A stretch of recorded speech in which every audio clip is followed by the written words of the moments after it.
Welcome to the Guy Pie Podcast, featuring Anthony, Chris, John, Sean, and Mark. This is a weekly podcast where five guys come together to make the ultimate conversational pie about the games they are currently playing. Welcome to the Guy Pie Podcast. I'm Chris. Joining me is Mark, Howdy. Anthony, Howdy ho. and Sean. Sean can't be here, so we're gonna get right into it with Remnant 2. So, Remnant 2 is a game, Mark, you get the platinum for. Yeah. Me and Anthony have just started playing because it just hit the PlayStation Plus extra premium tier as like a way to play it. Since it's fresh for us, I'll go, Anthony. I'll let you start us off with this one.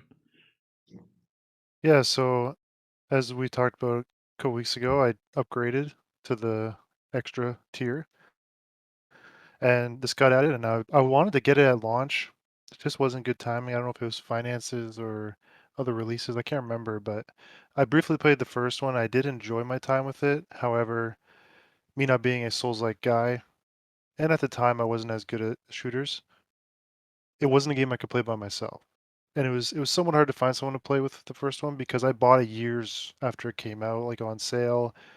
You know, it's kind of hard to find someone to revisit a game like that in that scenario, right? So I know Chris, you played with me briefly, and I enjoyed that a lot. It's just when I tried to play by myself, it was spooky and it was hard. So, which this one, pretty much the same thing. I know me and Mark were talking earlier, and he's like, "Oh, he's running through it like just like a train," and I'm like, yeah, this is hard for me. This is easy. We're on the easiest difficulty, and it's hard. Solo, mind you. Like the co-op play, I don't find too much difficulty besides the boss fights. But it's been really fun.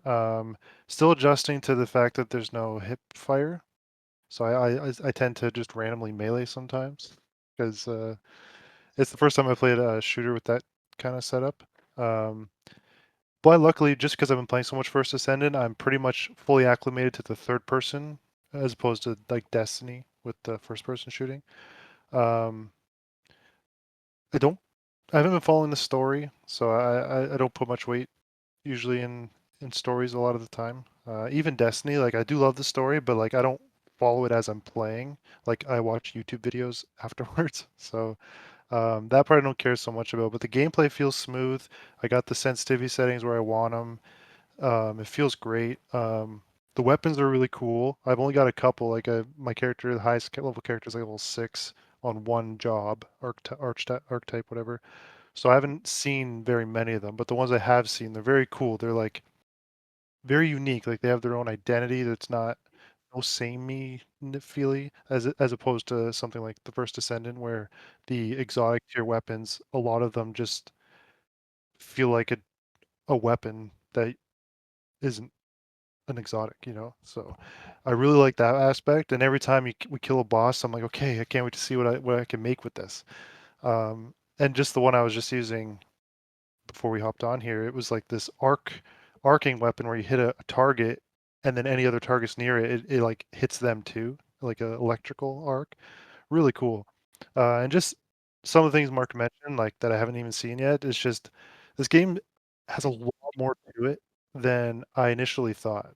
Um, like it seems like maybe it isn't as big as I'm picturing, but just from what I've seen and what I've heard, it feels like this sense of like exploration, and I'm kind of liking it so far. Not solo. I did some solo last night, and it was interesting. I killed the boss though after like a bunch of tries, but yeah. I don't know if I'd see it being like a main game where I play every day of the week kind of thing, but definitely a couple days a week to start, and then whether that becomes more or less, we'll have to see. But having a good time. Yeah. As for me, yeah, obviously we started playing around the same time. I ended up going with the handler class with the dog, which like so far I've been really enjoying that. It's been a very fun experience so far. Uh, as to what you were saying about kind of getting excited toward like what you can craft, that was something I kind of started having a little bit of a delay with because I was kind of underwhelmed with that like poison flamethrower that we got the other day, and I was kind of like I don't know. But then we fought Mark the Cube boss, and then I ended up crafting the weapon you get from that, where it's just like basically it's just like an SMG, but then you can create like cube barriers around yourself, and I'm like, oh, this is like super dope. But the boss fights like are to this game's credit so far, like the boss fights are leagues better than like first Descendant, because like that was one of my biggest issues with the game was like they're so cookie cutter, where like this early on in the game, like the bosses so far felt like really unique. Like the one boss where it's like the blue thing that leeches onto you. So like the three of us are playing, and like it's like running around, like it's jumping on John, and John's just like, just shoot me. So we just start unloading. It's like he kept turning, so we ended up killing him instead of shooting him. We're like, just stay still. because for him it was on his back, but for us it was on like his chest. So we're like, just stop moving. It's just like, but it was fucking funny. Yeah, no, so far having a good time. To echo what you said, Anthony, yeah, it's like it's not a game like say Destiny where I could be like, oh, every night of the week, like when you're in like that obsession, at least this early on, but like it's like a nice, like couple nights a week, kind of just like hop in, do a couple more bosses and all that. I will say, the other day, the boss that like has like the swords that fall from the ceiling, like at a point in the battle, Anthony and John were just dead. And like I kept trying to pick them up, but like the boss would drop a sword on me and interrupt the revive animation every time. So I can't remember at what point you guys were gone, like in terms of like how much health the boss had left. But I managed to barely fucking solo the rest of that boss fight and all that. Like it was like I got the boss like a speck of health, and then it did its like teleport animation where it was gone, and I just got so fucking stressed. I was like, it was like right fucking there. But Yeah, that was close. so Mark, yeah, you've platinumed the game. You're now revisiting the Yeah. game. Tell us about your thoughts on it. Honestly, I had a blast playing it the first time. And even the grindy trophies, like some of them, like granted, were kind of annoying, but like I still had fun while doing it because of like how fast paced everything is. Like if I needed to re-go through a map, I after me and Anthony finished playing last night, I decided I'm like, screw it, I'm gonna get the rest of the archetypes I haven't gotten yet. So I'm only 2 items away from getting the Archon archetype, which is like the hardest one to get in the game because like literally you require something in every slot that's a very specific item, and you can only get them very specific ways. So one of the items that I need to get is you have to in the one of the Narud sort of maps, it's the Seekers one, not the Talrasha one, but you have to beat the final boss without using like a rod in order to weaken it, and then after that you have to talk to the custodian and let him know that you beat the boss, and then literally 24 real-time hours later the map will change into something else and you can get an item. So I'm waiting. I can't get it until 5 a.m., which I'm not going to stay up that late, but I'll just clock on tomorrow and get the item. And then there's one more and then I can finally get it. But yeah, it's just like even going through it with Anthony and everything last night, I was still finding items in areas that like I didn't have. And I ran through those areas like 30 times and I'm still finding shit, which is like it's cool because like how different everything is all the time. Like you can run through the same thing, but like you run through it and then this time you notice something else and it's like, oh, there's a whole other area to this that I didn't even know about. So like to expand on the boss fights as well. So the boss fight you were doing, were you fighting the light one or the shadow one? Was it all golden in the area, or was it a dark and gray? I think that was the light. Yeah, it was like golden, like swords. It was like dropping. Yeah, so So like that one's cool because like while you're fighting that guy, I don't know if you guys noticed, but if you look at the floor's all mirror, you can see the shadow version of him just sitting there watching you guys Oh, that's Oh, while really? you're doing the fight. So with those bosses as well, so like you get an item from beating the gold version, and you get an item for beating the shadow version, and then there's like a special little statue in that area where like you go there, you get this item, you wrap this item around it, and then you come back and you get like a special version of that item. Then you go over here and you place these two rings you get from them there, and then they turn into a better version of the ring. So it's just like there's so much to do in the game where it's just like the replayability of it is so far like one of the most unmatched that I've played. Just because like you can go through some like one of the bosses, there's three different items you can get from it depending on how you go through. One of them you can like talk to him and you can convince him that like we're here is your friend, blah blah blah. Some stuff happens, you get an item. The other one, you go in there, you kill him, and you get an item. You just do a regular old fight. And then there's another one, you go in there and you fight him, but you have to kill him with a very specific melee weapon, and that gives you a different item, which helps get you something else as well. So it's just like everything in the game kind of builds off of like the other things, and like you can go through it 4 times and have a different experience every time, which I really appreciate. And like just because like keeps it even going through it now, because I made a new character to play with Anthony just so I wasn't running through with my guy who's maxed out everything. And I am playing a new class that I haven't played before. Is one of the ones I unlocked last night, the engineer. And the class is super fun. I can put down a turret and then it just auto targets and shoots things for me. Then I can like overpower it and gives it like infinite ammo, and then it just does like a faster spray as well. And then I can also pick it up and walk around with it and shoot it as well. So it's like going through it again with this different class is giving me a new experience of the game, and also playing it in co-op because well I was playing it the last time none of you guys were playing it. So it's been a nice refreshing experience, and I usually never go back to games after I platinum it, but like I'm excited to play this through with you guys as well. I'm curious because this is something I don't know if Anthony you brought up to him at all. So when me, John, and Anthony were playing, within the first area, we got an amulet that gives us infinite reserve ammo. Yeah, Did you get it in the first area too when you played, or is it random? I just got that today going through with my other character. I never found that amulet before. And I just found it today after hearing about it from Anthony. And I walking through, I pick up this amulet, I look at it, I'm like, oh fuck, I've never seen this before.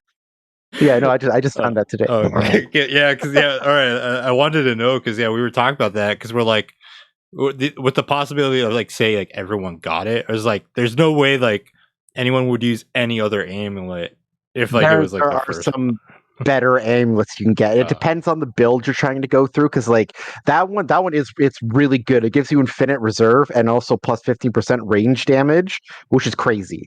But like if you're playing a more melee build, I mean you're not going to want to use that because there's other amulets which are like give you crazy melee abilities where you would want to put that one on versus the other one. Like one of the weapons I showed Anthony that I have on my main character, it's pretty much the Leviathan axe, but like lightning. So I guess it would be like Thor's axe in the new Avengers. I can yeet it at things. I can just freaking throw it and then hits it, and then it charges it with lightning and causes it to explode. And I can just keep on freaking throwing it. So like a melee build stuff with that or and paired with other things could be more beneficial than that amulet. But like if you're just going through and you don't care about build craft and you just want to shoot shit, yeah, the amulet's freaking amazing. Any final thoughts on Remnant, guys, before we move on? Yeah, it's a fun experience. If you haven't played it, it's definitely a good one to play, especially if you have uh the upgraded tier of the PlayStation Network. So give it a look. Yeah, Try it one out. thing Mark mentioned last night, Chris, is say if you play with someone that owns the DLC, apparently you can access the DLC via playing with them without buying it. Oh, Yeah, I have 2 of 5 of the trophies for the DLC because I just match made into a person's game. I'm going through. I'm like, what the fuck is this area? I've never seen this. It's in the like the castle area. And I'm like, well, I've never seen this before. Going through and I'm fighting this giant boss. I'm like, what the hell is this? Yeah, it was the boss from the DLC, which I kind of just voided having to buy it. I have a bunch of items in my inventory from the DLC that I can't use because you have to have the DLC. I have them, but I can't equip them unless I buy the DLC. that's how they get you. Yeah. They taunt you with Yeah. it. So next up is we have a game called Dismantle. I actually have no idea what this is, Mark. So if you want to tell me, since you've been Yeah, playing it. so this one, I think I got it off of, it was either the catalog or it was one of the free games. Either way, I didn't pay for it, but I was looking at it. It looked pretty fun. I played a handful of hours of it. It was really fun. I'm going to get back to it eventually, but like it's a zombie survival game.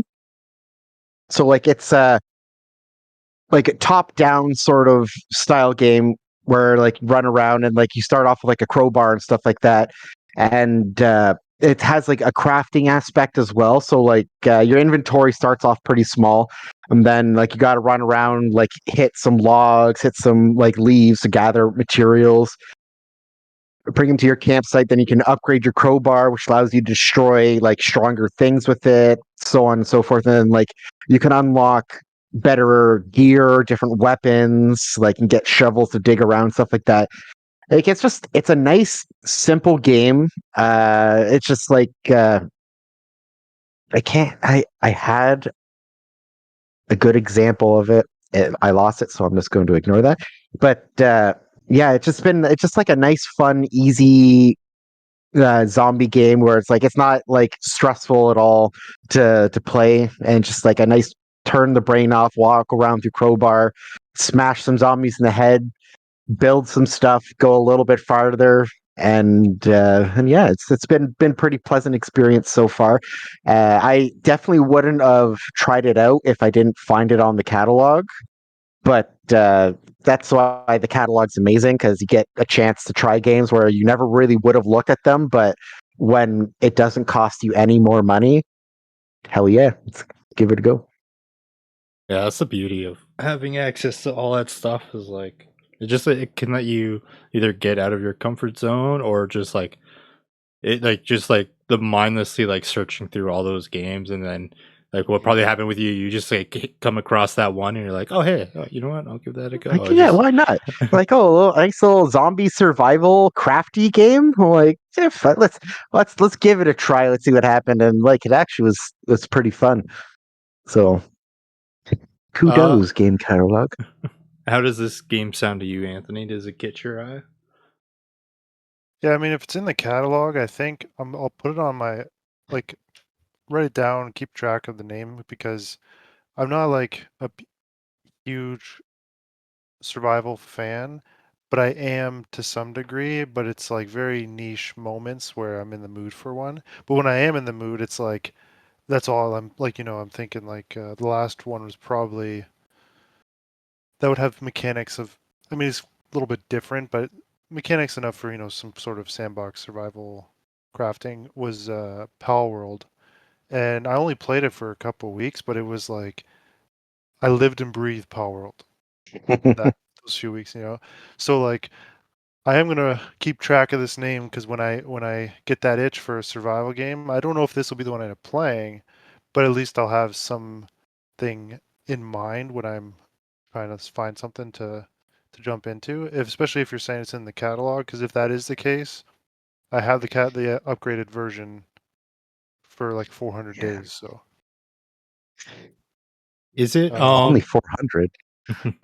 Mark, is it in terms of like visuals, like is it would you say it's like a dark game or like kind of like more kind of like cartoony friendly? It has a very like animated art style to it.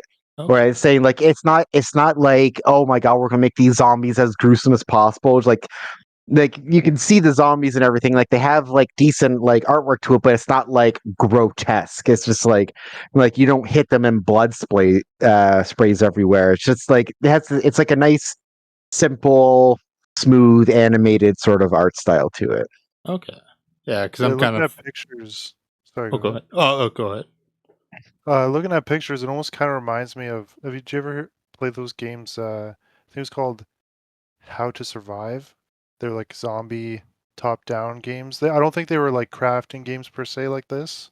You had as much freedoms, but yeah, there's two of them in the series, and I feel like they kind of look similar, like graphically. Make sure I'm not actually making that up. You're Just lying checking the straight to your face. catalog right now to see if I can Well, see it. I would say, yeah, maybe not so much, but I mean, still similar. Just the whole color palette and theming of it is definitely a bit different. But yeah, basically what I was leaning toward is like I don't know like if it has like say like a split screen co-op, but like since it doesn't sound like say dark or like scary, that could be something you and Link could maybe like try playing together with his recent obsession via Roblox zombies or whatever. Oh yeah, it's like like a game that someone made where you just load in and you have like your tool belt, basically, the Minecraft style like boxes. It's just auto-filled with a bunch of different weapons, and you can just switch to any weapon. He just runs around, and he gets so mad because there's friendly fire. So like other people will just go around killing other people, and he gets so mad, dude. He's like, "Why are you killing me?" Oh, that's funny. But yeah, that Dude, could what are definitely you be fun. doing? Dude. Yeah, yeah, he gets vocal, man. He He's my gets son. me. That's for damn sure. Well, that's the thing. I made the comparison earlier this week, Mark. I was like, hearing Link sometimes is like hearing Anthony during Trials and like Destiny. Trials is just, it's a Yeah. trial. It is truly a trial. Straight up. All right. Yeah, as for me, no, it definitely sounds cool, but as I've learned over time, is I've just never really been too much of a survival guy. Like, I've tried like one of the games I think you'll probably remember, Mark, from your early like your Xbox One days, State of Decay. Did you ever play that first one? Yeah. I Yeah, played that one for a little while. I like the concept to it, but it's just like I don't know. I just want to kill things. You know, I don't want to worry about like I surviving and I shit. I did get really into that game, but I think one of my people died, and to me that was just unacceptable. And I don't think I could have like reloaded earlier save, so I just stopped playing the game. You were in mourning, you know. Yeah, well, it was like one of my best guys too. I was just like he died. I'm just like, yeah, I'm done. All right. Any final thoughts on Dismantle before we move on? No. So next up, Kingdom Hearts 3. So I've been playing this again because I was looking at after beating Resident Evil 4, I was like looking at like the trophy list. I was like, I could go for the platinum for this, but like it seems super demanding and I like later down the line I think I'm gonna give it a go. But then I started looking at my trophies and was like, oh, I'm at 89 platinums right now. One away from 90. So I'm like, Kingdom Hearts 3 has been long overdue. Gonna make that platinum number 90. Decided to revisit that, start working on it. So when the game came out, I played it on like the highest difficulty, proud mode. Because with Kingdom Hearts 1 and 2, to get the platinums for that, you had to do it on like proud and critical mode, like the hard modes. So I assumed it would be the same for Kingdom Hearts 3 at the time. So I beat the story and all that, and it turns out I could have played the game on any fucking difficulty that I wanted to. So when I went to go revisit Ugh. it, I'm like, do I want to do all this grinding? Do I want to do all this stuff? Like, because one of the trophies requires. Oh, my webcam froze for a second on like the DS. Anyway, one of the trophies requires hitting level 99, and just like there's like all these hidden boss fights you got to do. I'm like, fuck it, I'm just gonna go through the story, powered through that like on just like easy mode, and now I'm just in the process of doing all the collectible shit, just all that. I will say, I did skip a good chunk of the story just because like I kind of wanted to get through to the end part of it, but there are some like iconic moments that I definitely like watched. One of the most iconic moments is, I know Anthony knows this. I don't know if Mark you know this. So in Final Fantasy there is a highest level version of the spell. I'm blanking on the name of the spell, but prior to Final Fantasy 16, the only person to have ever used this spell, as far as I can remember, is Donald Duck in Kingdom Hearts 3. Yeah. So it was just I have heard that before, which is funny. so obviously I had to rewatch that because it was like a straight up Dragon Ball moment of just like what looks like a Kamehameha. So it was just funny ass shit. But no, like the gameplay for the game still holds up really well.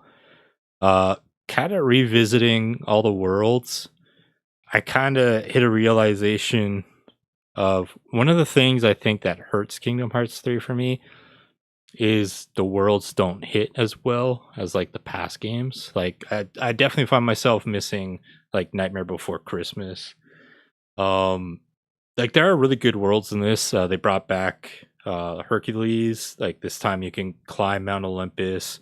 You can go to like the village itself. You can go into the actual Mount Olympus and all that.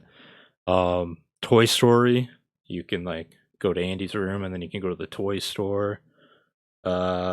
Trying to think of what else. Like Frozen like was pretty cool, but the the ones that kind of like were pretty meh for me were the Tangled one.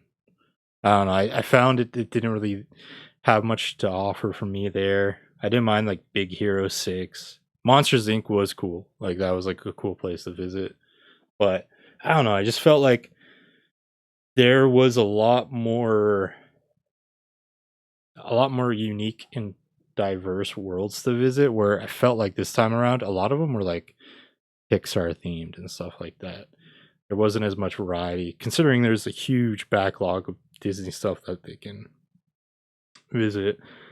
But I'm hopeful for Kingdom Hearts 4 because big rumors going around that we'll finally see Star Wars and Marvel. Yeah.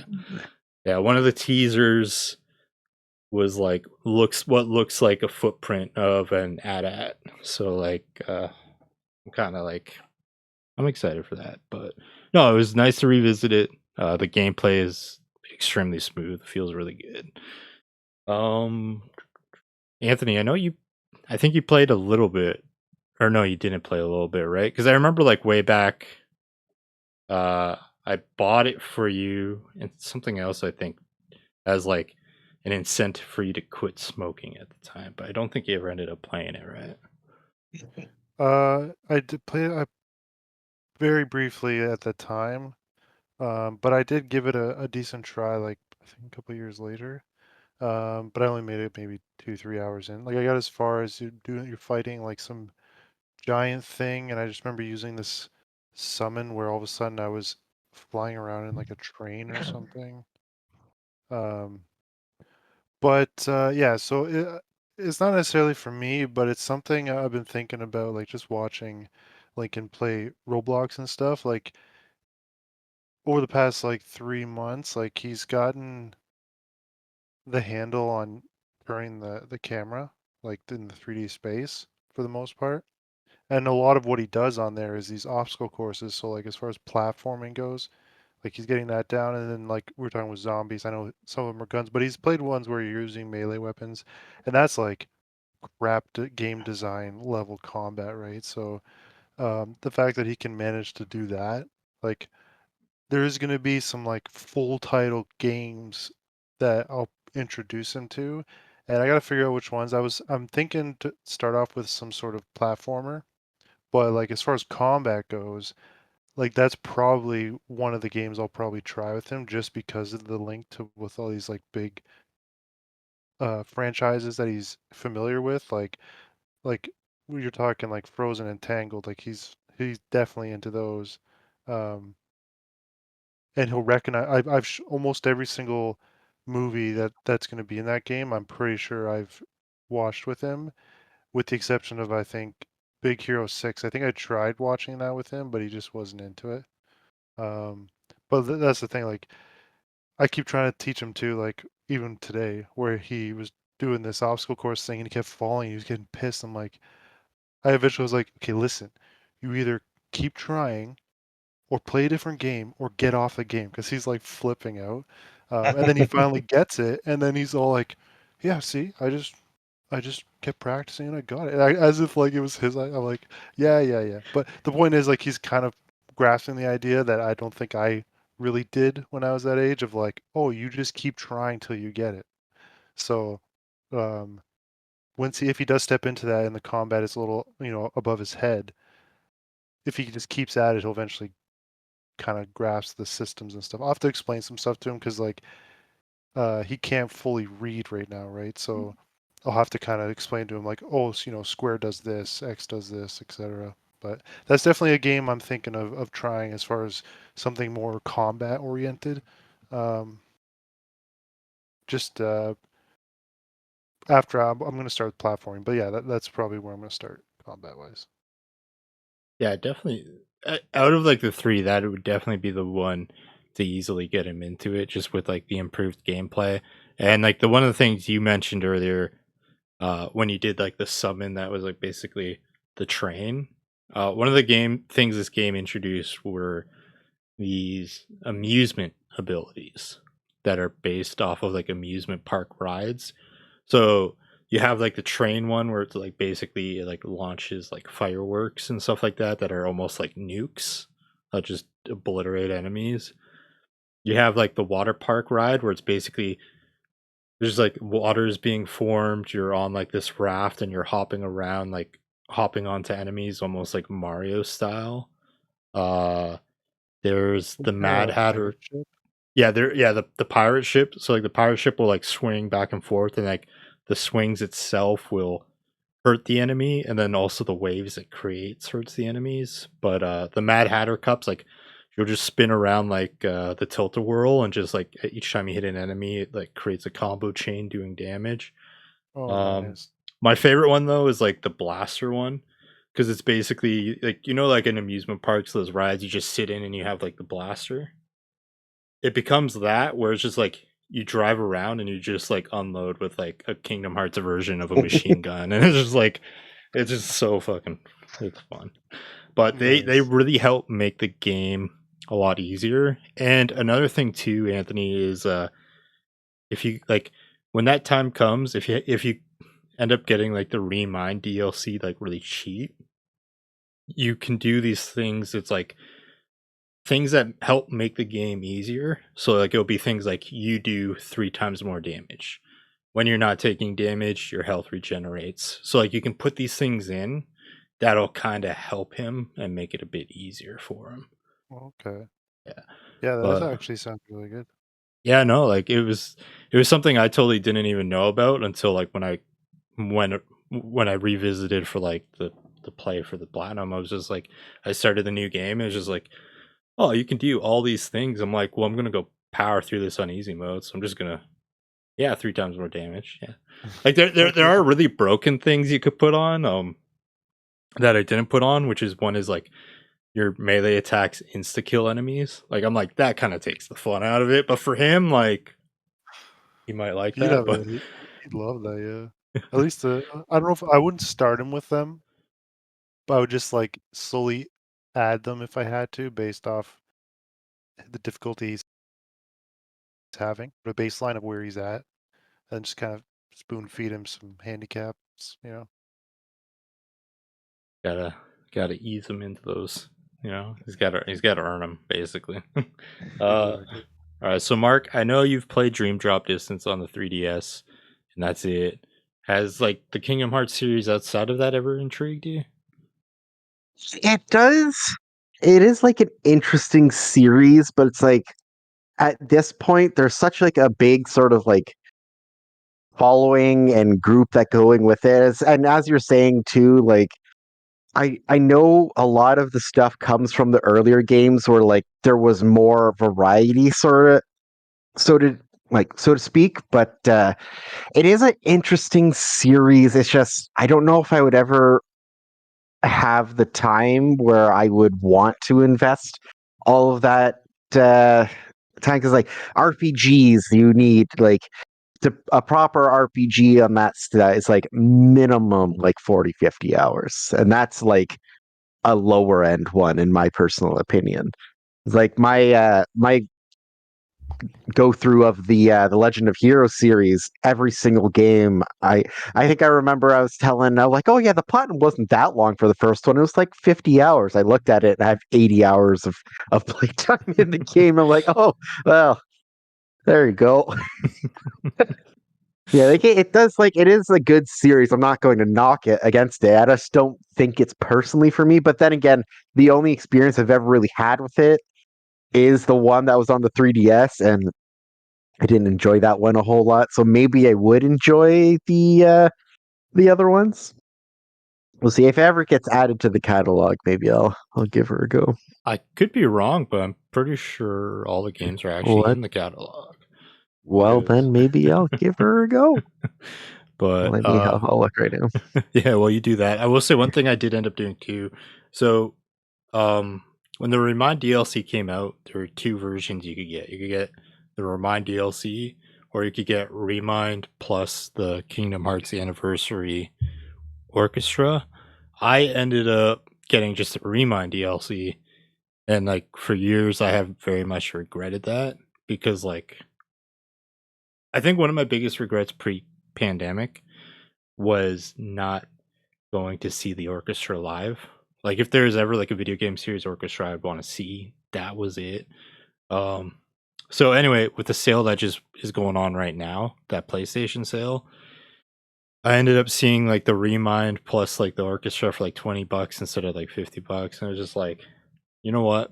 I would have paid like $100 to go see this like live. I'll just fucking pay the $20 to permanently have access to the orchestra. Tossed it on the other day, listened to some iconic songs, and like I hate myself even more for not going when they're out there. But yeah. Any luck looking through the Yeah, so catalog? it is on there. So the it has the Kingdom Hearts HD 1.5 and 2.5. Is that just like the one redone and two redone sort of thing, So or so 1.5 and 2.5, you should have access to Kingdom Hearts 1, 2, Birth by Sleep, which was the PSP one. Uh the 2.9 or whatever, I think there's comes with another one? It's 2.8 and 3 okay, 2.8 and I think then comes with Melody. Dream Drop Distance, the one you played on 3DS. Uh, But play that Interesting one. numbering sequences.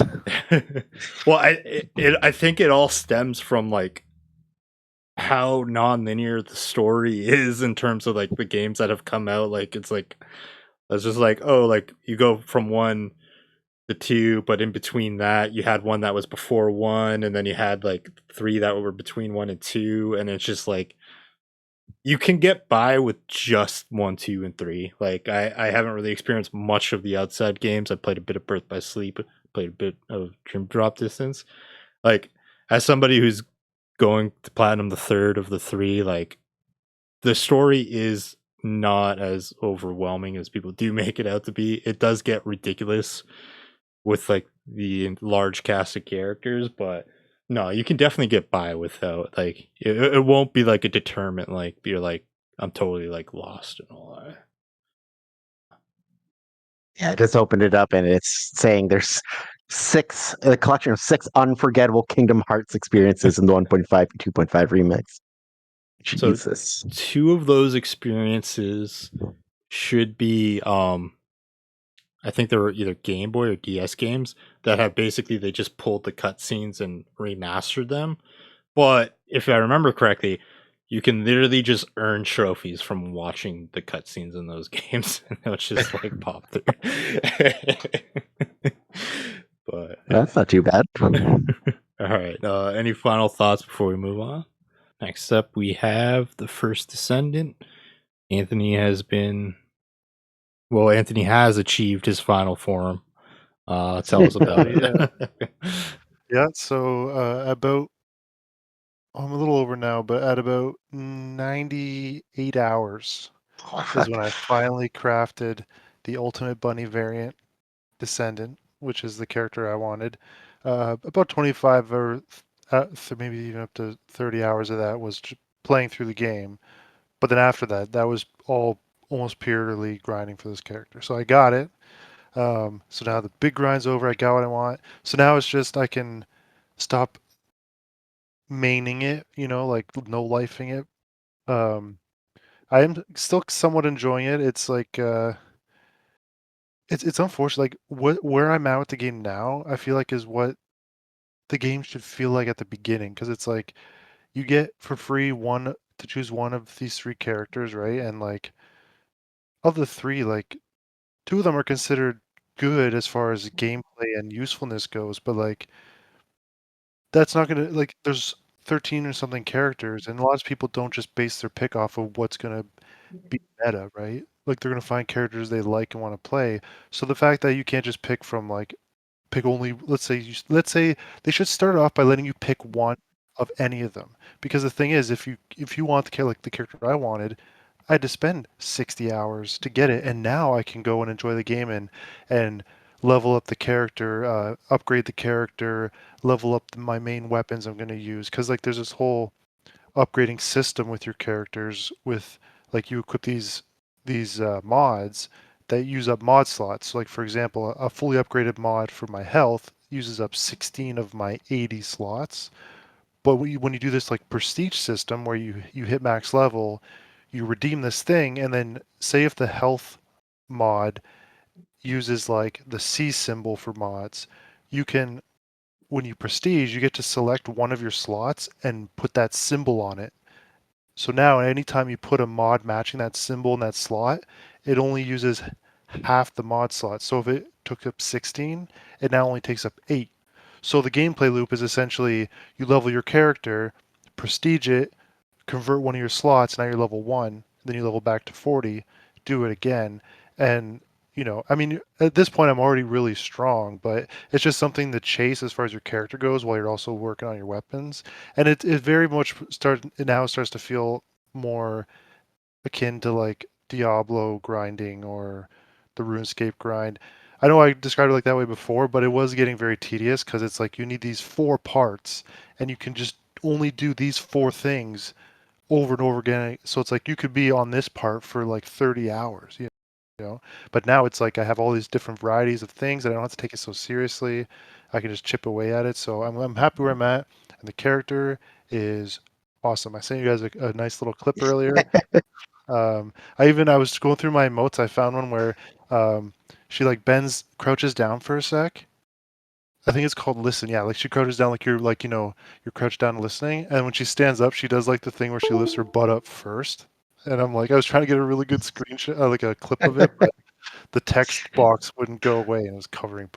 But yeah, so I'm putting it, I'm removing it from my main game right now to like a rung or two down, where it's probably like I'd probably play it multiple days a week, but it's like that thing where like I'm home with Lincoln for the summer, right? So say him and I have lunch and then he wants to play Roblox for an hour or two. I'd probably jump on that and just like grind some stuff listening to a podcast or something.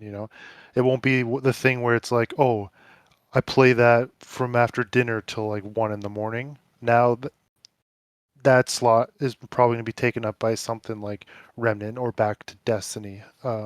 So, um, but I've enjoyed most of the time with it. Not too many frustrations. Um, I'm just glad that grind is done. And I even started working on grinding out another ultimate variant, just not as seriously. So like, it's going to take a long time. But I have hopes for this game. For myself personally, like from all the negatives we've talked about, they are completely valid. And this is a game I could not see me being able to recommend it to anyone I know personally, because it's very gotcha game adjacent. It's different, but it's like you gotta like, I don't know, because I know I've played several gotcha games, but like none of my friends who are gamers do, and I would never recommend them gotcha games for the most part, right? So, and this kind of, I know it's different, but it's very adjacent to that style game. So, um, but I have high hopes for it, and I do see myself kind of dipping in and out of it over time, depending on how the developers treat it over the next 6-12 months. So I'm just gonna pick away at some of the other ultimates over time, maybe unlock another one in like 2, 3 months. Who knows? Or I'll just drop it completely um, when the new season episode of Destiny drops, which it is looking pretty spicy. So, yeah, I got my bunny. He's got his bunny. Mark, any thoughts on First Descendant and Anthony's journey? I mean, the outfit looks great. I'm very happy for you that you got it. It's just one of those games where like it is fun, but that grind that you talked about, Anthony, like I would make it 2 hours into that 60 hours worth of grind you said you did, and I'd be like, I'm good. I'm Yeah. done. Another real thing, real quick, to add to like the egregious things they do is, so you have the character, like the base version of a character, what they look like even like the ultimate bunny variant, like that's what the character looks like. But then you have skins you can get for each character, right? So, and then you can dye your character, like so, like the change parts of the coloring of the armors. Well, get this, you can't dye the base aesthetic of your character, meaning that you cannot dye your character unless you purchase a skin for your character, because the base Yeah. model, like what they look like, is not dyeable, which made me so mad. Because the thing is with the ultimate bunny character is she shares all the same cosmetic skins as the base variant of bunny, except for one skin that is only like unique to her, and it's like it's a full body suit. Whereas anyone listening, or even watching, because I'm not going to show you, is like the base version is like she's wearing like basically like a bathing suit, like thighs and butt out, like chest exposed. So like, but you can't. So I can't dye that armor. So like the top and like the arm, like yeah, it's annoying. Like that's one of the things where I'm really hoping they take feedback and because it's not just me saying that. Like, I joined the Reddit around when I first started playing, and when I browse Reddit, I'll see the posts in there, and like there's a lot of people being like, "What the hell? Like this is among the stupid stuff that they're trying to pull money out of us for." That seems over the top kind of greedy, where Oh it's yeah. just like, yeah, there's this whole system where you can make your character look whatever color you want, but you have to buy it first. Like, oh, you like the base look? Well, too bad. You can't So dye that one. the thing too is with the campaign, and then also even with the free rewards from the battle pass, you get dyes, which we talked about before. Another egregious part is the dyes are one-time use, which is hilarious. But um, you get a decent amount of them for free, so you have the dyes, you can use them, but then you have nothing to use them on unless you spend money because you can't get Oh, skins that's ridiculous. any other way but by spending real money.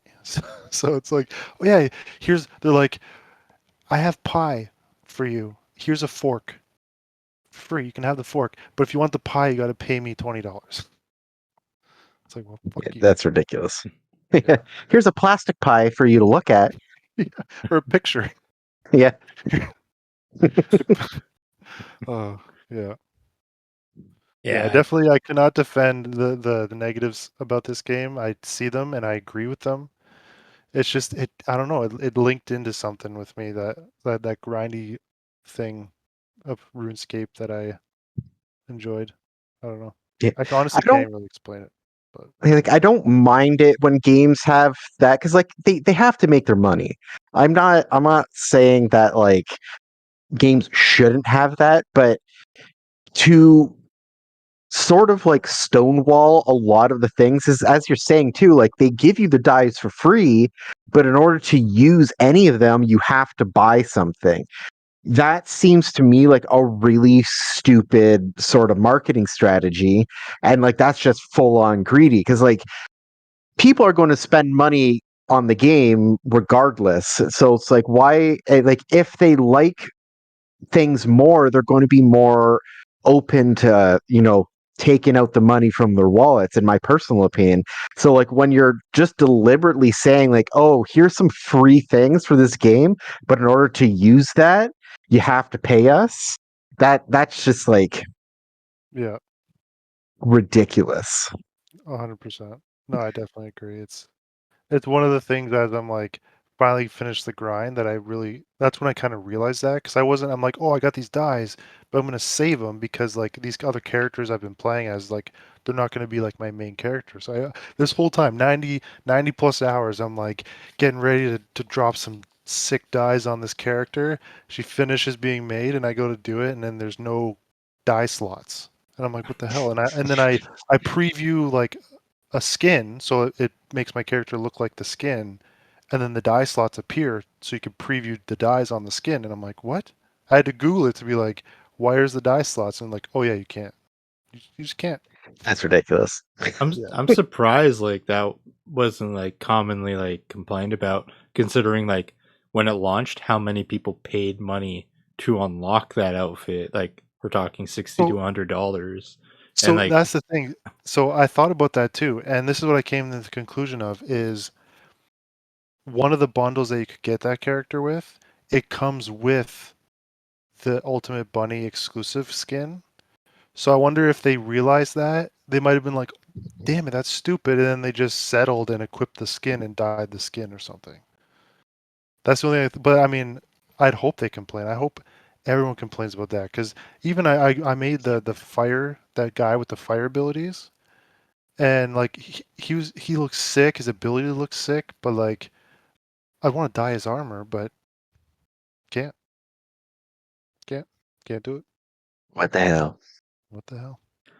yeah, if a game's like fun enough, I can usually look past like faults. But like when a game like that is like throwing faults at me left and right, like me personally, like just like I couldn't justify sinking more time into it. At least in the current state of it now, like we've discussed many times, like a year from now, if they completely rework things where it's much more reasonable, I'm definitely willing to give it another go. But I was just like, I like I haven't felt this insulted by a game in a long time, and I feel like that's like I feel like that's harsh, but like at the same time, like yeah.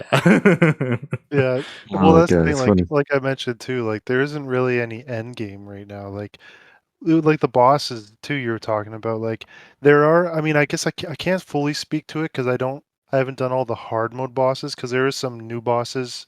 There's some hard variant versions of the original set of bosses, but then there's new ones.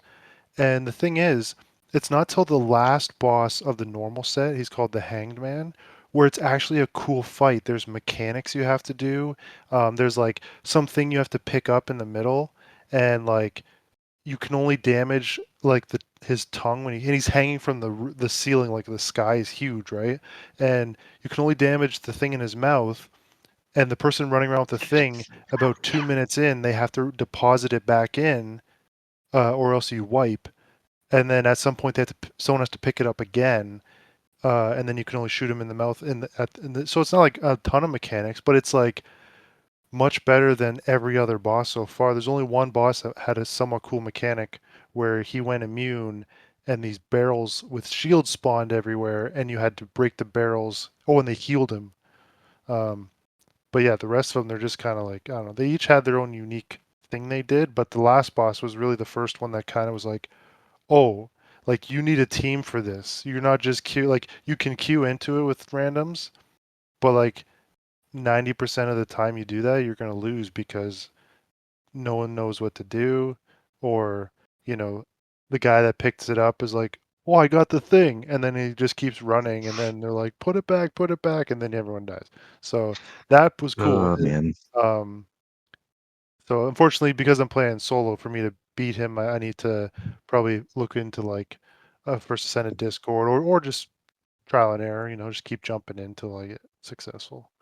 But yeah, I mean, at some point I'll speak to like it won't be for a while, but like when I do jump into the hard mode bosses, like I'll put this as a topic again, and I'll let you guys know how it is, if they are actually kind of cool or not, as opposed to pretty much all the bosses through the actual campaign of the game, which was not really a campaign to begin with. It's just the same thing over and over again.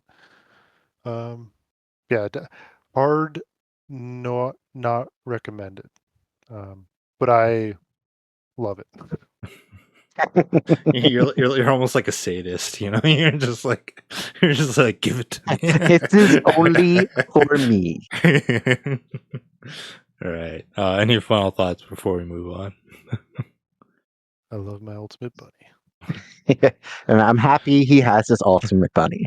All right. So next up, an oldie but a goodie, Destiny 2. I threw this in here because one, the Act 2 of Episode 1 started this week.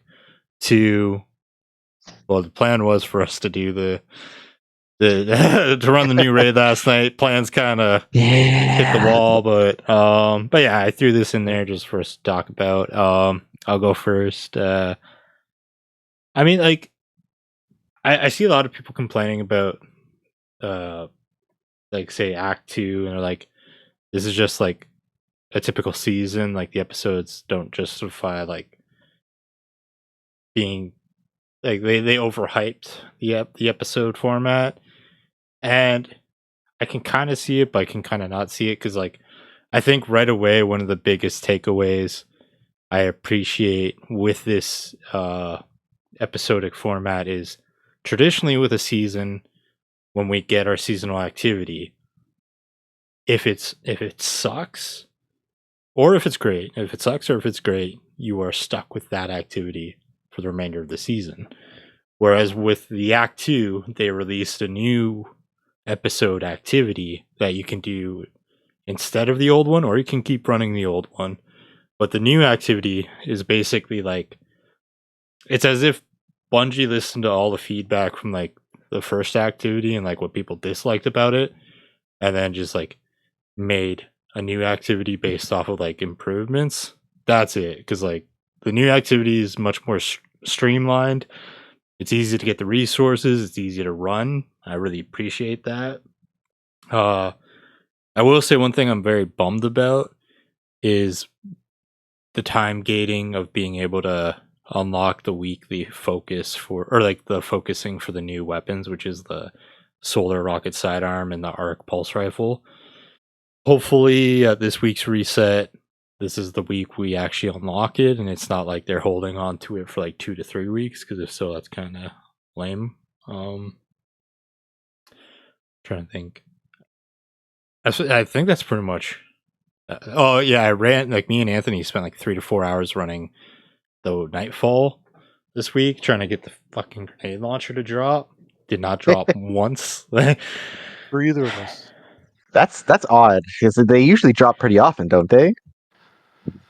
Or is that Well, only on like the double reward days? Or the double rewards, and then like the higher the difficulty, obviously the better the odds. Like, me and Anthony were running like the lowest tier one, and it just like would not fucking drop. Yeah, those are my thoughts.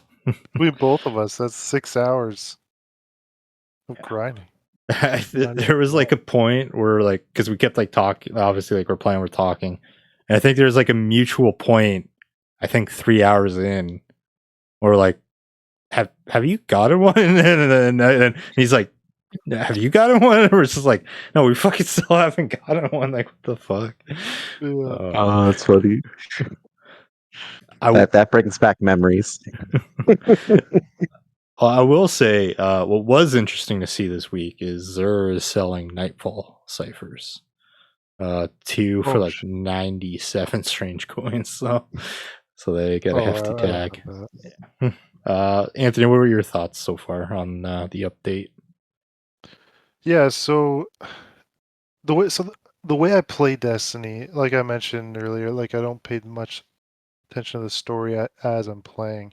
So to me, what I see with this episodic stuff and what they've done so far is like, yeah, sure, it's a month longer, but if they're doing what they just did, like, I don't know if they've said this or not, but just in the moment of what I've seen, like, I'm assuming that means Act 3 we might get another activity potentially, and if that's the case, that means we have one episode with 3 activities. Plus, there was that extra one in the first act, the one that's really annoying with randoms. It's like really time sensitive. I forget what it was called. So that puts 4 activities in one episode. It's like, okay, but it's only a month longer, but we're getting at least double the amount of activities. So to me, yeah, I know everyone's not going to be a banger. I was not a big fan of the first one. Um, for sure. At the second one, I definitely like it a little bit more. It's not like this is the best, but I play games like that for the grind, and um, as long as it's adequate and I'm not running it, getting annoyed at randoms teleporting us ahead while I'm trying to get the material, like in the first round, the first activity, and like which they fixed right now. It's like I know for that one they extended the timer before you get teleported. They because people complain, but the new one it's like way better, and it's like instant pickup now too. So they are making changes as we go based off feedback. Um, I would say the only issue that which is something you mentioned, Chris. The only issue I really have outside of an activity being a hit or miss for me. Um, is just the time gating stuff, which they're clearly have been experimenting with time gating a lot more since the final shape dropped. Um, and every time they try it, it's not received well. Like they look what they did. They plan now for episode 2, right? They're dropping the entire season story at once, and it's like that's what we want. We don't want to wait. Like people will play the game even after they're done the stuff. Like the fan base that are still here at the final shape, like they're not bringing in a new player. Like, I mean, I guess there are new players that come, but it's like the people that are here are here. We want to do the stuff, and then we want to go do the stuff that we just usually do. We don't want to have to don't drip feed stuff. Especially when you're talking weapons. Like that was really annoying, Chris, when we topped on, and you're like, oh yeah, we can't unlock it for craft or for um, focusing. Even though we could get the weapon. I'm like, what the heck? So yeah, that's really my only issue. Which they've changed some things on that in that regard already. So I think we'll see a difference in episode 2. I don't know if it's in time for us to see some changes, some big changes in that regard for Act 3 of episode 1. But I think episode 2, I have a feeling I'll be going pretty hard for that on that for that. I mean, yeah. And we did try the attempt on that raid last night. I don't know, man. I was just telling Chris this. I'm in this like weird headspace with raids because it's like I want to do this raid, but like it stresses me out because of the timing and like the difficulty in the sense of like everyone has to be doing something now on like every encounter practically.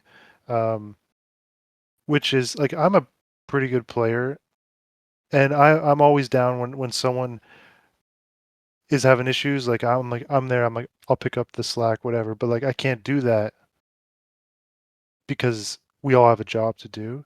So that's what kind of stresses me out because it's like everyone has to be performing optimally to get it going, and then even when we I don't know, it's yeah. Then that whole mishap where our sixth his router crapped out, so we tried 5-manning and it was just frustrating. Yeah, that was not happening. No, and that was the thing because Quickly, no. like we keep in mind the people listening, we had our fifth. So we had 6, our original 6. One wasn't available, so we had a sub in. But then one of our original 5 in that set couldn't get on. So now we're down to 5. One of them's never even done anything in the raid. Now keep in mind, we've only done this for the first 2 encounters one time. and now we have a guy that's never done it, and now we're trying to Never done find a man. minion. So it's like me and the new guy, we're paired together trying to do one of the sequences, and I'm like, I can't. We can't. Oh my god! I'm like running around. I can't even find the room I'm supposed to fucking be in, and then we run out of time. Like by the time I'm finding the room I need to be in, we got 20 seconds on the clock. I'm like, I don't even have the patience to like familiarize myself with like just the, like the go around and like the pacing and like the directionals of the room. Like I don't have the map memorized, right? So I'm glad we switched over to just like a quick crow to kill and then called it a day because Yeah. I was very annoyed that night. At no one in particular, just Nah. just at the situation. Just like the fate of things and how they played out. It's like Yeah. I think I'm trying to think. Final Shape came out June 20, June 2nd or 20 something like something that. or second. Yeah, I don't know. So is it basically what I'm getting? I think we're going on like 2 months since this raid has dropped, and typically by then for a newer raid, we've at least had a couple more go arounds in to kind of like the practice, right? And I think what gets stressful for this one, like the further away we get and the less practice we're getting, it's just like our next official attempt, like it might be like it'll probably been like maybe like 2 months since the first one. It's like, just because with life, it is hard for everyone to schedule around, so it's just like it is really difficult right now. But well, and plus some of the guys we do raids with, they kind of jump in at expansion release, and then as time goes on, they eventually drop off, and then they come back. Like they don't do the seasonal format aspects of the game; they just do the expansions. We eventually get that raid clear, and then they slowly peter out. So that's another thing too. Is like we might end up in a position again where we don't have a concrete 6-man to be able to do it. I mean, we'll attempt, and it's just anyways, Mark, what were your thoughts on Destiny this week? Well, I haven't tried out any of the new stuff yet, but like kind of going on to what you guys said about like them releasing the episodes, like well, not the episodes, but like the story every week. I just pretty much waited until all of them were out, and then I did them all before we raided the other day. So the fact that it's all being released at once, I think that's really nice. So I'll probably end up jumping on just to do that because like as I like being able just to go right through it. It's not just like okay, I did the 2 missions and now I have to wait a week for the next ones. Yeah, whatever. It is what it is. But it's nice to see that they're changing things up and they're trying out new things to kind of like go on what you said about how people are getting upset about the new episodic format and stuff like that. They just started it. So like let's let them release this one episode. Obviously, feedback super important. If you have gripes, let them know about it. Very important when they're trying to do new things. But to say like, oh my god, why even go this route because like it's not even any different? Like, well, they don't know exactly the correct formula yet. Let's give them this episode for them to figure things out, and then let's see how the next episode goes, so to speak. But yeah, like I've been enjoying this one so far. I didn't even know they were coming out with a new activity, so I'll be excited to see what that is. The solar rocket pistol sounds amazing, so when that one can finally be grinded properly, I'll probably hop on and grab that because the strand one, freaking love that thing. I think it's so nice.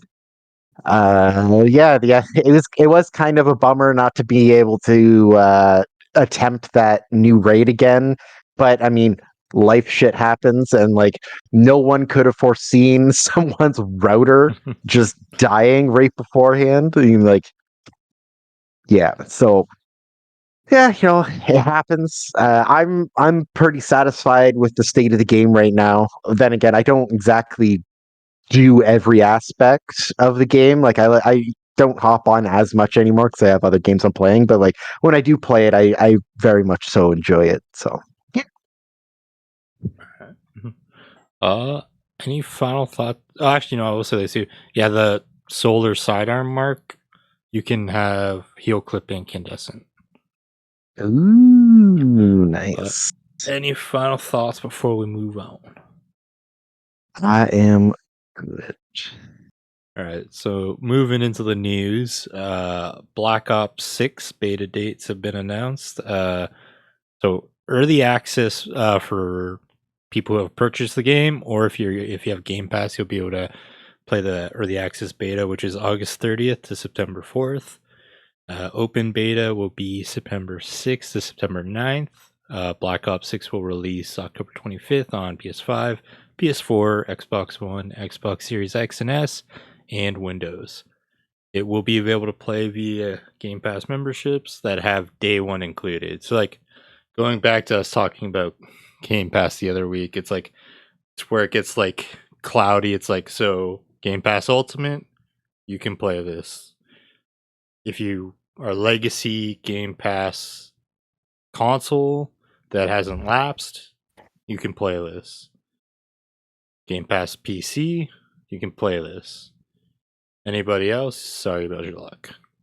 So, Get out of get here. the fuck out of here. But yeah, I'm excited to play it. Like, one of the reasons I stocked up on Game Pass was just to save some money on future games. This being a big one. Like, instead of paying $100 for what I would have paid for this $100, I ended up getting 6 months of Game Pass and then access to other games. So it was kind of like a no-brainer, right? So, yeah, no, I'm excited to play it.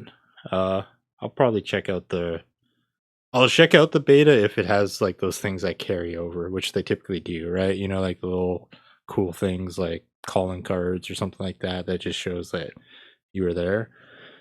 But other than that, like, I'm not hyped in a sense. Like, I'm excited to play it, but like, it's not like most games where I'm just like, I can't wait for it to get here. You know, like when it gets here, I look forward to playing it, but I'm patiently waiting, which is a rare thing nowadays for games. I feel like. Mark, any thoughts on this?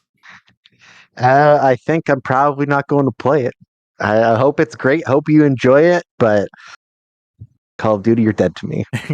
And if you become undead to me, holy shit, you made such a great game. That's so different than the other infinite copies of the exact same game you've made. So you wronged me.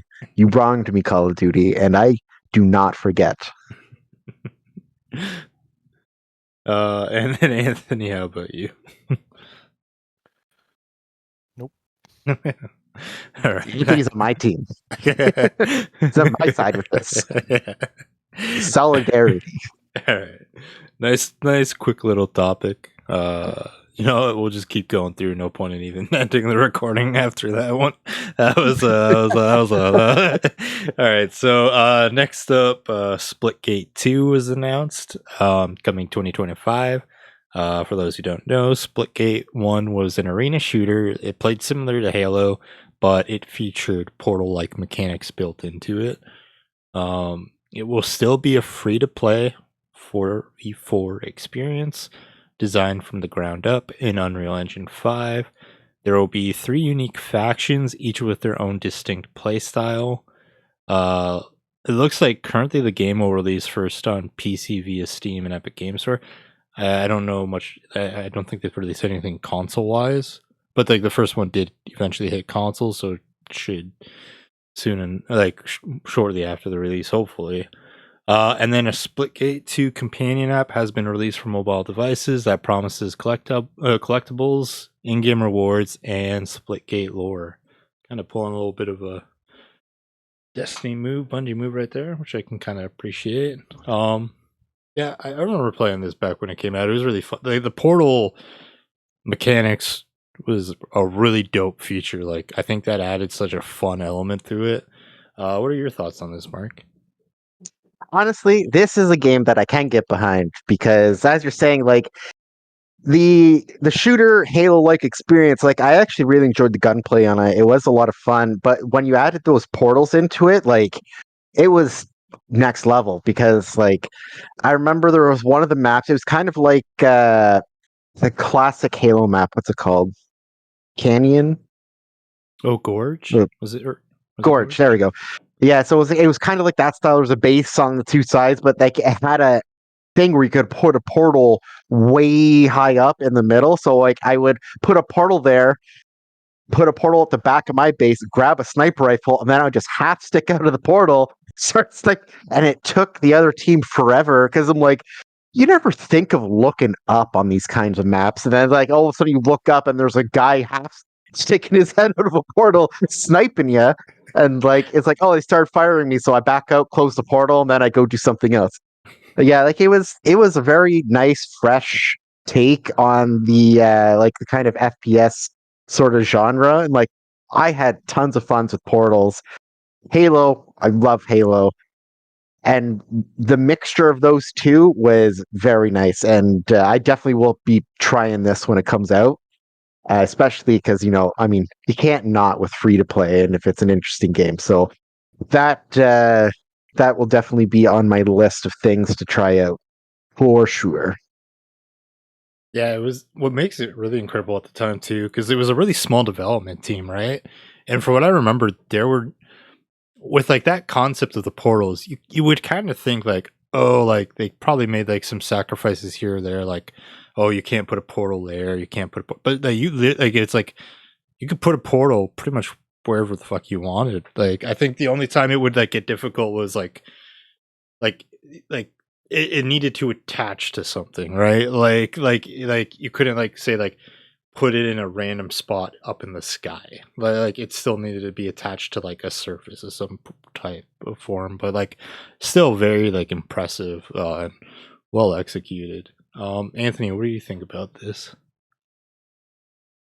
Nothing particular about it kind of piques my interest. Like, it's PvP at its core, which already kind of deters me. The portal thing does sound kind of cool, but I don't have a full grasp. Like obviously you guys played the first one, and then referencing the game Portals, I'm assuming you guys played those. I haven't played those, and I didn't play the first one, so even though it does sound cool, it doesn't register as cool as it might be to you guys. For me, just because I've never really experienced that sort of mechanic. I mean, I've seen clips, but like I feel like it's probably much cooler to actually experience it yourself. Um, but because it's PvP and like there's really outside of the portal function, like there's nothing pulling me to try it. So I'll probably pass on it. But it's cool that they're doing a second one. Obviously, the first one must have been a pretty good success for them to put time into a sequel. I'm curious because it's like a purely shooter online game. What their reasoning for making a sequel is rather than like to build on to the first one. I wonder why they went that route. I wonder if they went upgraded like maybe the engine or something like technology Yeah, this one's being built from the ground up in Unreal Engine 5. basis. But Oh, I think Discord just froze for a oh, second. nice. Nice. That's what I'm like. Why is Chris's face like? He looked almost offended at what he was saying. How dare you? Yeah, no, yeah. In case it didn't go through, I was just saying built from the ground up in Unreal Engine 5. Yeah. So Okay, yeah, nice. I new mean, engine. yeah, I mean, Unreal Engine 5 does look nice, so I bet that'll. I mean, hey, maybe there'll be some character models in this game that'll get me to want to try it. You know? I mean, there's supposed to be like 3 like groups you can join. Maybe one's like the waifu group. You never Yeah. know. Yeah. I mean, hey, if Concord had something like that that piqued my interest, I might have. Or no, you had to pay for that anyways. Never mind. I wouldn't have tried that. I keep forgetting it. It's you have to pay for it. All right. Any final thoughts before we move on? I don't know. Excited to see what they do and what they change for this one. Even if it's just the new engine, I'm sure things will run really smooth. So it's interesting to see what they'll do next. All right. So next up, Warhammer 40k. I want to say 40k. So I almost said I said Warhammer pretty much. All right. Well, all right. So there's a big leak for like the full game for Space Marine 2. The leak is an earlier version of a dev build and is obviously not the final version. According to Tom Henderson at Inside Gaming, the build that's been leaked was originated on February 23rd, 2024. So it's like it has been out for quite a bit. Like that was like it's been like definitely updated and tweaked since then.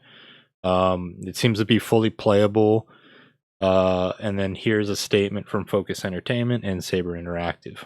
We are deeply touched by the overwhelming support we've received from our community following the leak of an old build of our upcoming game, Warhammer 40,000 Space Marine 2. Our teams have poured years of hard work, passion, and dedication into creating a game worthy of your hopes and expectations, and it's disheartening that many of the surprises we worked to keep secret were spoiled. We're saddened that this build, which will be almost a year old by the time we launch, is how now some of our most eager fans will first experience Space Marine 2. Space Marine 2 is set to launch on September 9th. Mark, what are your thoughts on this situation? So I didn't hear about this until I saw your topic thing. I was like, what? So I Googled it. One thing that I did see was apparently because of some people's experiences with this, they went from being, I'll see about getting it to pre-ordering it because of how much they liked it.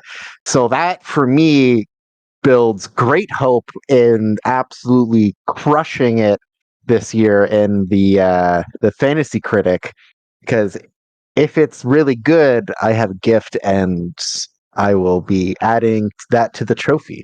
But yeah, I'm pretty excited. I'm really glad. I'm not going to look up any of the things because I'm definitely going to be getting this game because like how positive things are. Because like an early thing getting released has actually inspired people to pre-order the game and drove their expectations up.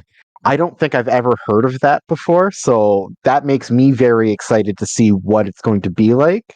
And that's definitely going to be on my September docket now for sure, which I am very much looking forward to. Yeah, as somebody who counterpicked it, I still stand by like with what we had for options for counterpicking. Like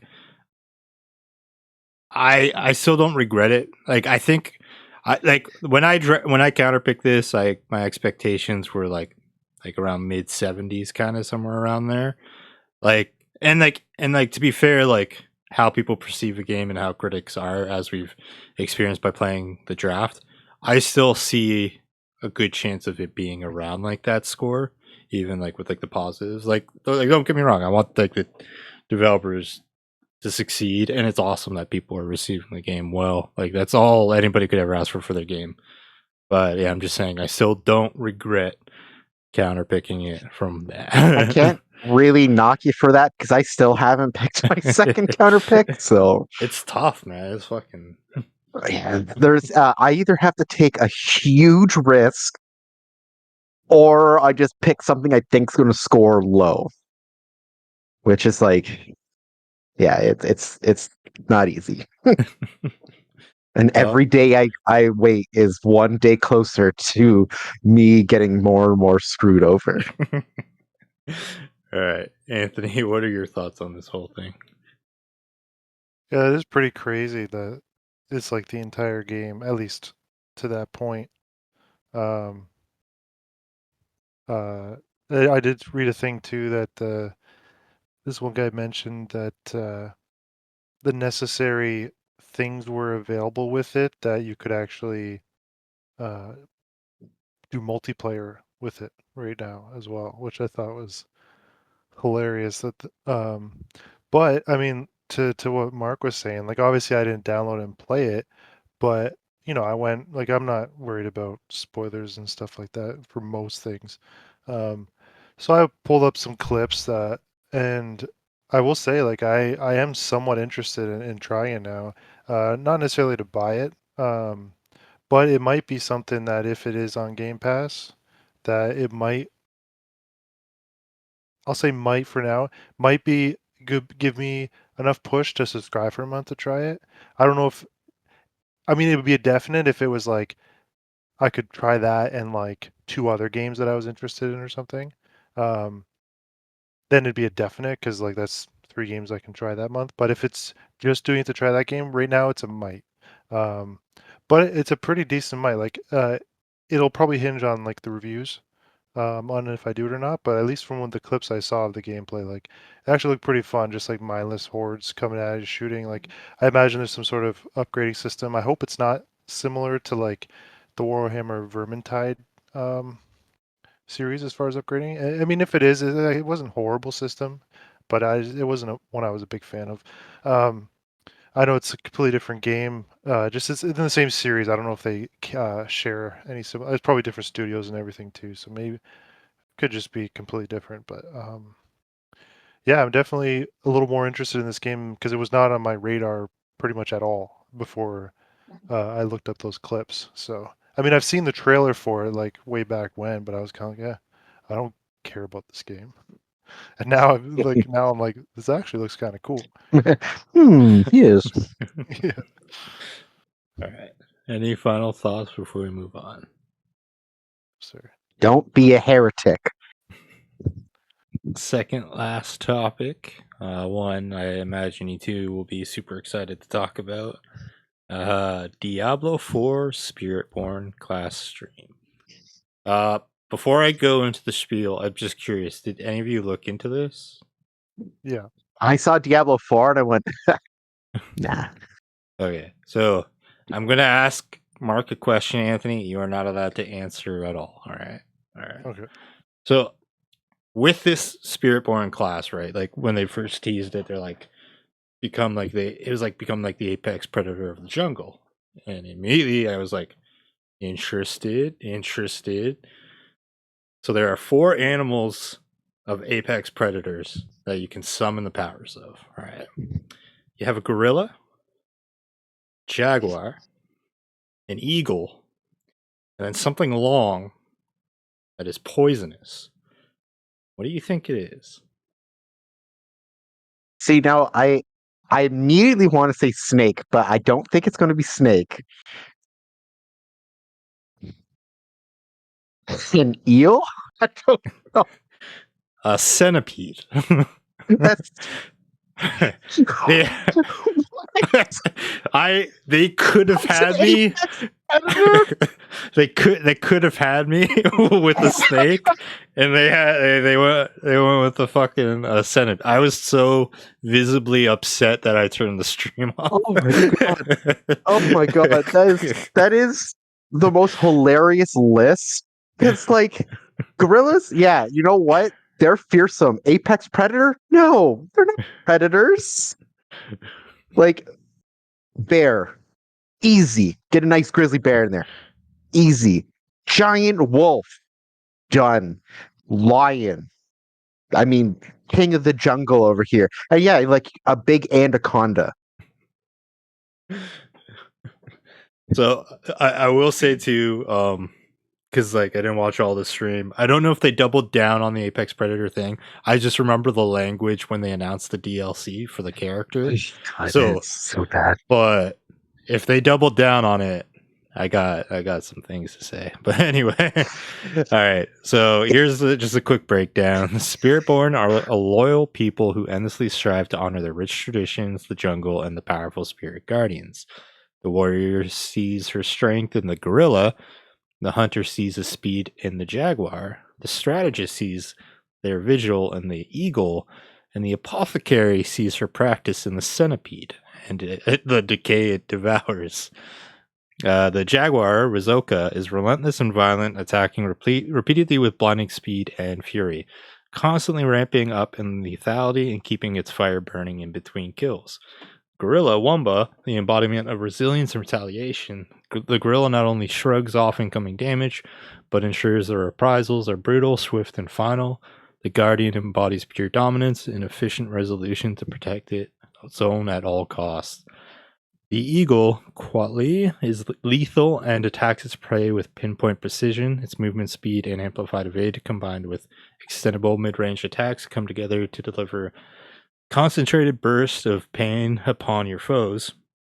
And the fan favorite, Centipede, Balazan, training the strength of foes to sustain itself.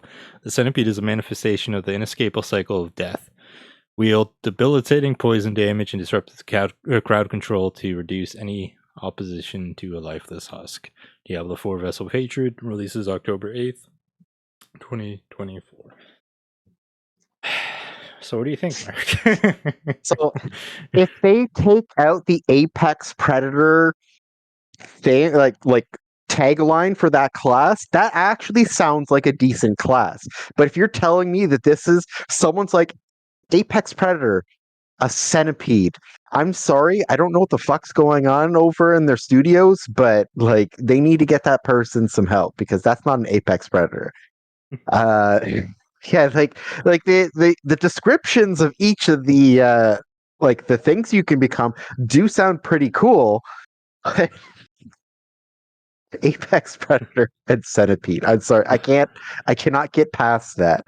So hopefully they retcon the Apex Predator thing because that is the most ridiculous thing I've ever heard. I will never play this game again, but if they call Centipede an Apex Predator, I extremely won't ever play this game again.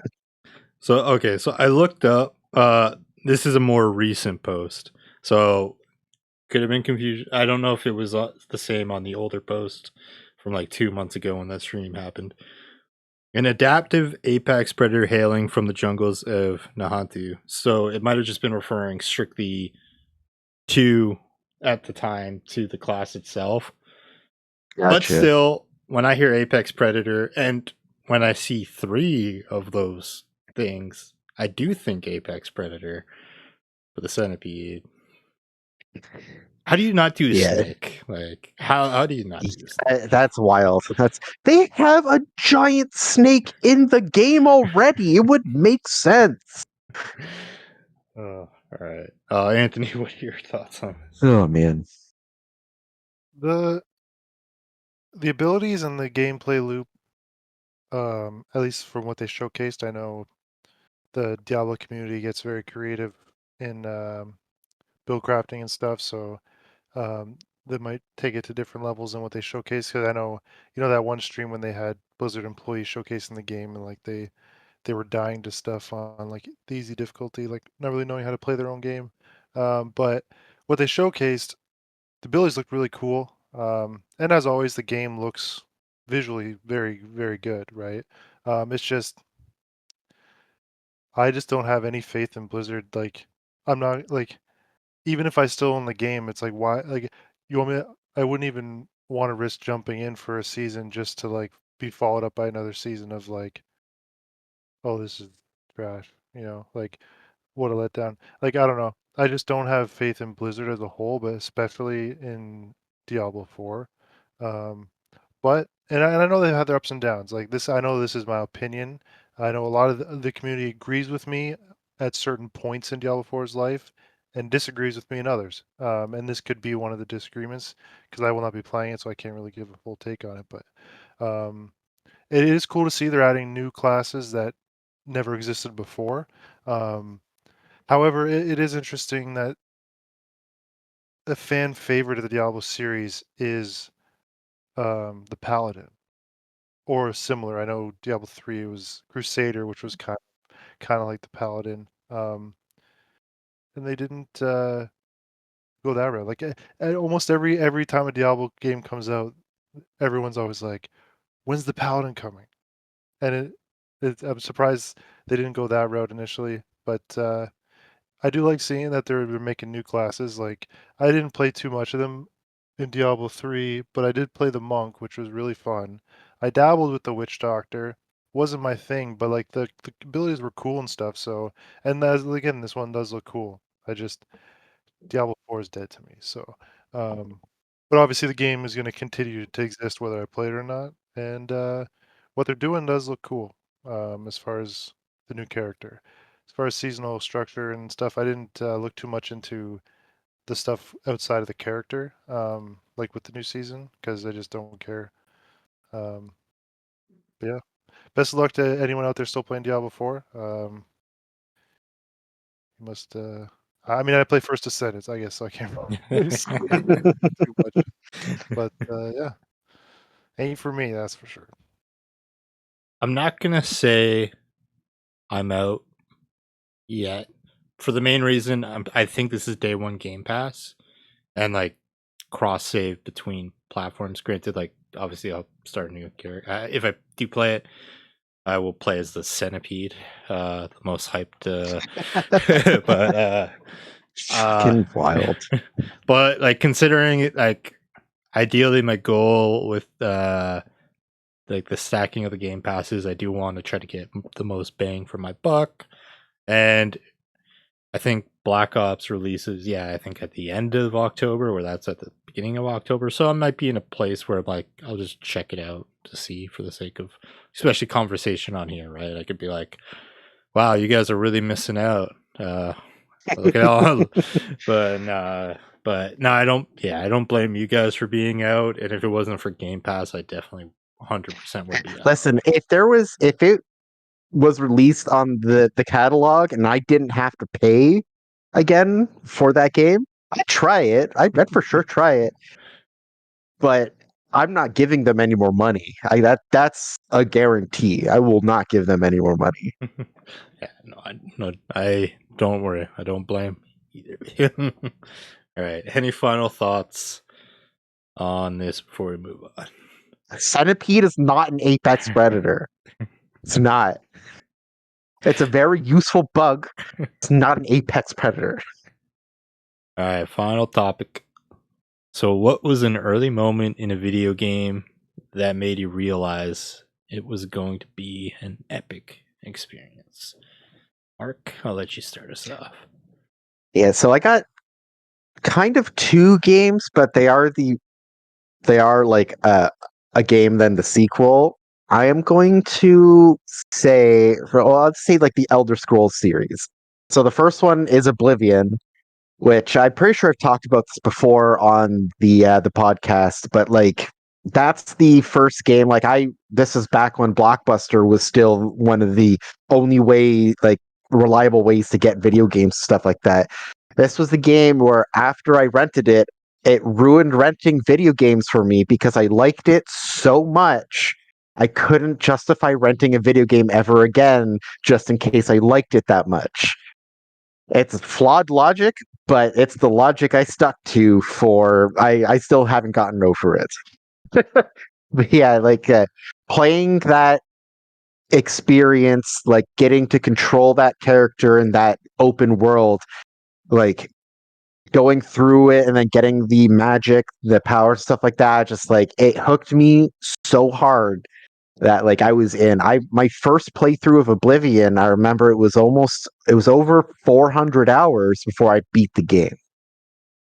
So, and then we fast forward to Skyrim, and like that, with the upgraded graphics, gameplay and stuff like that, it was awesome. I was already all in, and then when you first get that shout, and then that whole new field opens up, and it's just like, oh my god, this game, amazing. And I'm pretty sure a lot of people could agree with me because it's still getting remade and sold today, over 11 years later.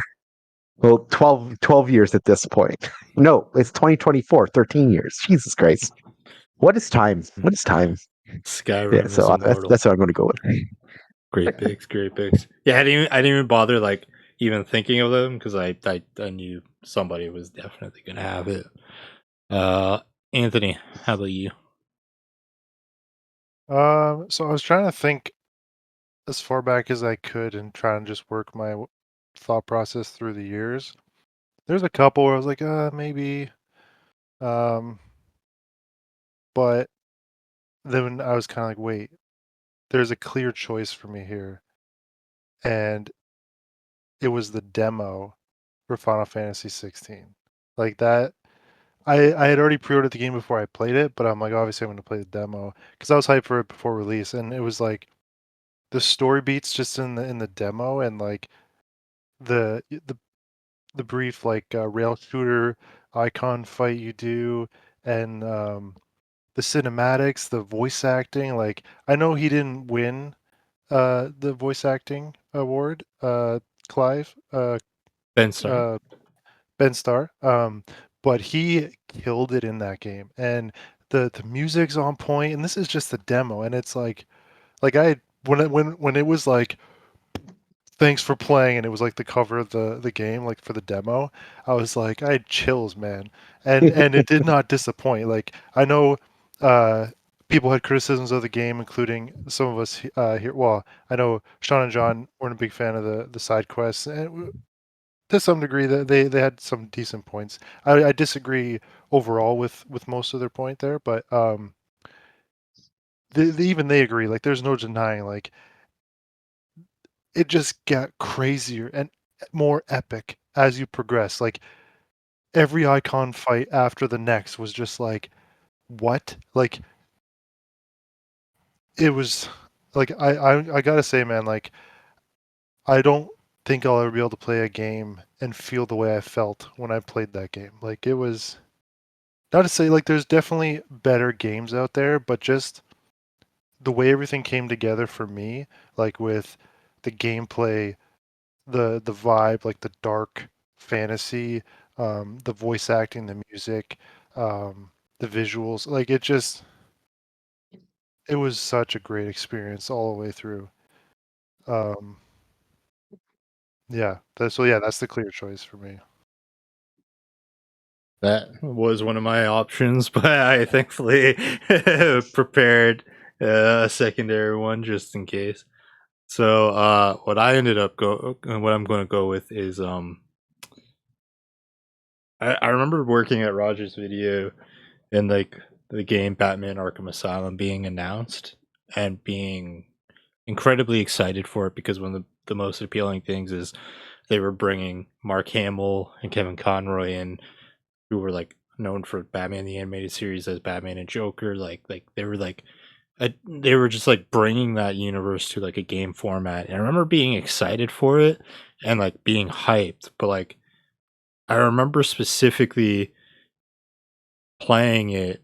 So how it starts off is Batman is bringing the Joker to the Arkham Asylum, the island, and the inmates take over. And you go through.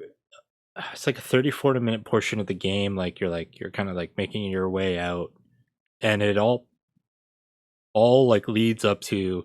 It's like that Skyrim moment where the world kind of opens up.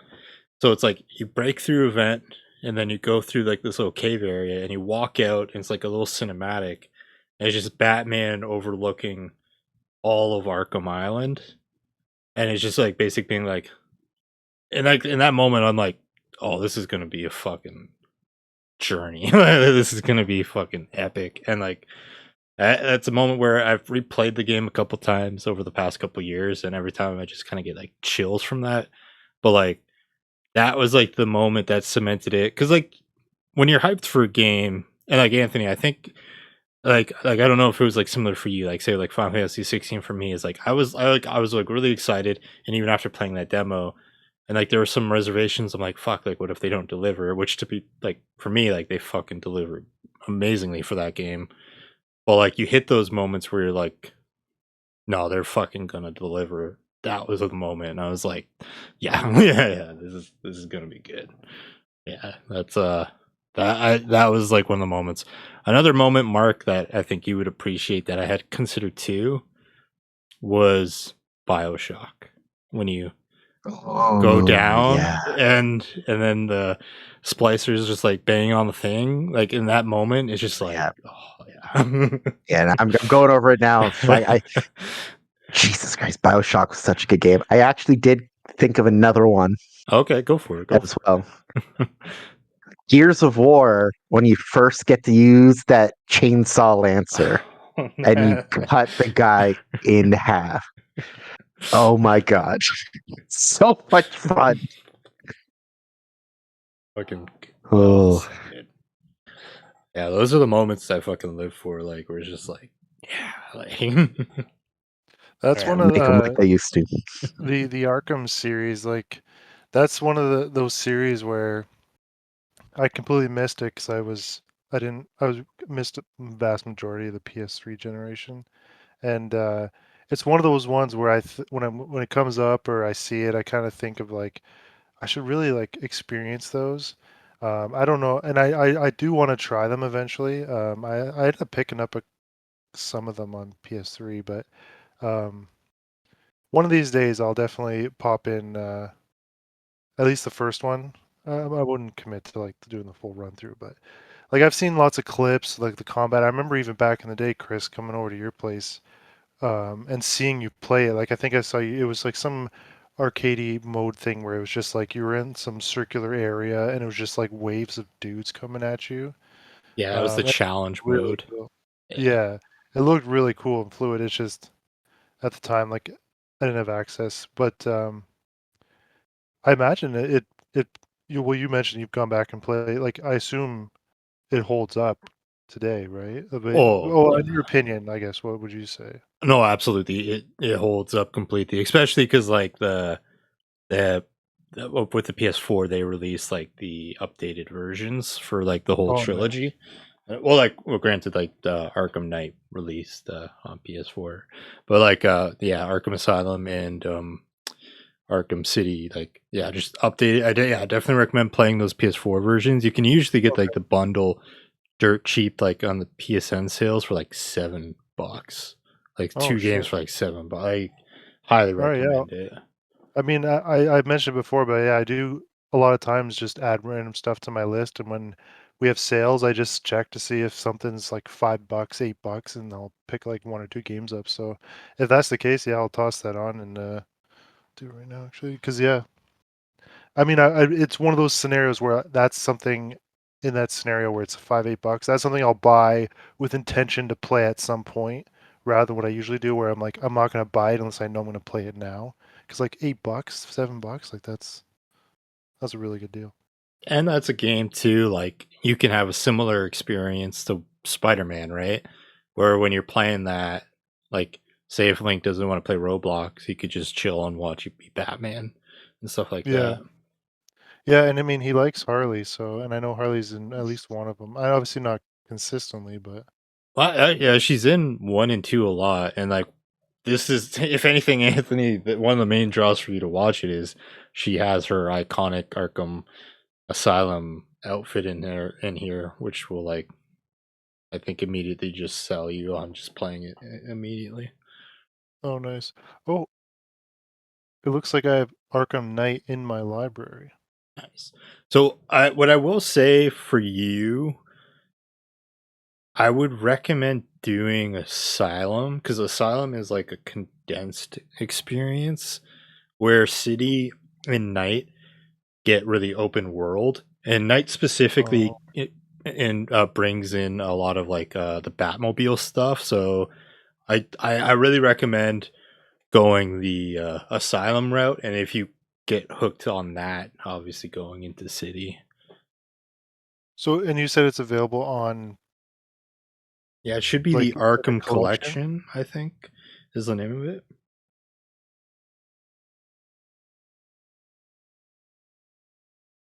Take a quick look. I remember, like, at one point, one of them was in the thing. Yeah, Return to Arkham is the name of the collection. Oh, okay, I did see that. Mark, did you ever play the Batman Arkham games? I can't remember. I think I played them a little bit at your house forever ago. Like I never owned them, played them myself. I think I only played them a little bit at your place when I came over sometimes. I was gonna say, like, to be fair, that was like prime, like 360, like all those like RPG era coming out, like, and then getting hit Yeah. with all like the Bioshock Gears of War games, Yeah. Halo. And also we had infinite free time and you know no bills, so all of our money went to hobbies. Oh yeah. Oh, yeah. Yeah, I think Arkham Asylum was the first game I bought a collector's edition for because it came with the Batarang, which I still have. And all that. Nice. All right. This has been another successful, well, somewhat successful.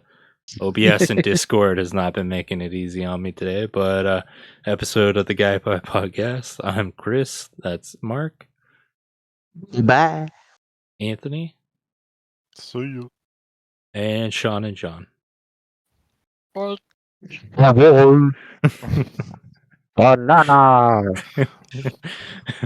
That's the way.